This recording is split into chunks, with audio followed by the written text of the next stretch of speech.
आमर केंद्रीय कमिटी दामनागुड़ा माँ दंतेश्वरी मंदिर प्रांगणटारे अखिल भारतीय आदिवासी भोतरा विकास परिषद तरफ एक सामाजिक बैठक अनुष्ठित होता। ये बैठक रे आम केंद्रीय उपसभापति पूर्वतन श्रीजुक्त भगवान माझी पुत्र पूर्वतन सांसद श्री प्रदीप माझी गत 12 तारिख दिन केन्द्रापड़ा जिलार जड़े अण आदिवासी भोतरा झील जार ना कि संगीता साहू ये जड़े महिला को 12 तारिख दिन गोवा स्थित एक स्थान रे से मैरेज होती एवं पत्र पत्रिका माध्यम से घोषणा करचंती एवं सबु पठे तार फोटो भी वायरल हो जाइए।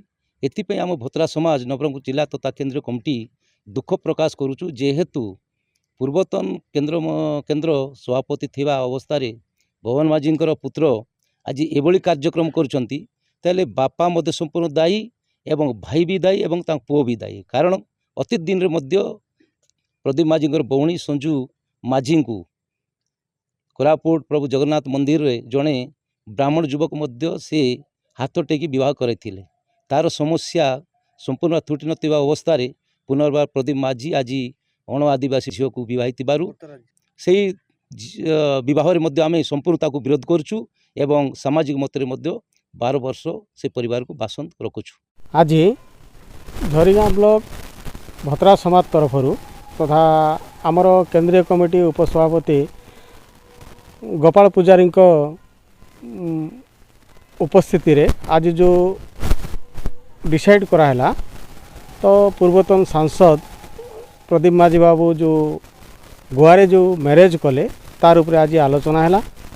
तो आज तांको आमर भोतरा समाज तरफ पसंद कराई से माने जहाँ कन्यादान कर निज स्त्री रूपे ग्रहण करा जायछि अन्य जातिर से स्त्री गोटे आज प्रदीप माझी गोवारे जाइकिना से माने विवाह उपलक्ष्य कर समाधान कर देछि। सेटा मीडिया माध्यम रे समस्ते जानिचु निज भारतारे भी शुणी सारिचु से जगरू आमे भी सतर्क ही जाइछि समाजवासी तेणुक आम धामनागुड़ा आज बसीचु। आज से मीडिया माध्यम रे तम मान को आज ये भारत समस्ते जानवाई आम ये वचन देचु। अच्छा माने जो बासंद करले ताको को क्षेत्र रे बासंद कर तांकर दुख सुख रे आम समाजवासी ताको सहयोग सहायता करि पारिबु नै कि कोनोसी दुख सुख रे जे माने हमको निमंत्रण करले भी समाज रो जहाँ चुचिबंत अच्छी समाज रो विधि विधान अच्छी सीटा न करला पर्यंत आम से गरे जाई पारबो नाही। समाजवासी जे माने भी जाई पारबे नाही आम सेटा पई समाजवासी का आज लेखत भाव रे भी आम जणाई दिया जाउछु। आज से माने गोटे जिनस पई भली कि ना नाही तार परिवार को आम अंतर्भुक्त करा जाइछु।